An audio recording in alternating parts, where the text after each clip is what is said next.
यह एक घटना पुराने समय की है, जब एक छोटे से गांव में एक पुरानी हवेली हुआ करती थी।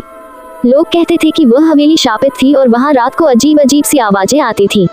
कई लोगों ने उस हवेली के अंदर जाने की कोशिश की थी, लेकिन उनमें से कोई भी वापस नहीं आया। एक दिन राजत और उसके दो दोस्त संजय और मीरा ने सोचा कि वे उस हवेली का रहस्य जानेंगे।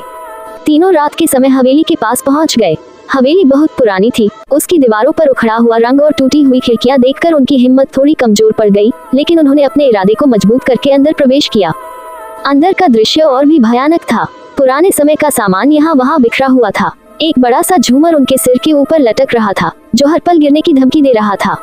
रजत ने टॉर्च निकाली और कमरे में रोशनी की। अचानक उन्हें ऐसा महसूस हुआ कि कोई उन्हें देख रहा है। वे तीनों डर गए, लेकिन अपने डर को दबाते हुए आगे बढ़ने लगे। हवेली के एक कमरे में एक बड़ा सा आईना था। मीरा ने जैसे ही उस आईने को छुआ, आईने में एक चेहरा दिखाई दिया। उस चेहरे में खून से भरी आंखें और चीरफाड़ की हुई त्वचा थी। मीरा की चीखने की आवाज से रजत और संजय भी उस कमरे में आ गए। तीनों ने देखा कि आईना धीरे धीरे हवा में उठने लगा और उसमें से एक भयानक रूप निकलकर उनकी ओर बढ़ने लगा। रजत ने अपने दिल को संभालते हुए कहा, हमें यहाँ से निकलना चाहिए।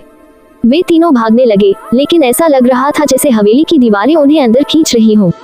उन्होंने आखिरी दरवाजे को खोलकर बाहर निकलने की कोशिश की, लेकिन दरवाजा बंद हो चुका था। हवेली की सारी रोशनी बुझ गई और सब कुछ अंधेरे में डूब गया। सुबह गांव के लोगों ने देखा कि हवेली के दरवाजे फिर से बंद हैं।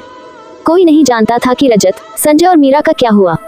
जो लोग हवेली के पास से गुजरते थे, उन्हें आज भी वहां से चीखने की आवाजें सुनाई देती हैं। गांव के लोग आज भी उस हवेली से दूर रहते हैं और उसके शापित होने की बात करते हैं।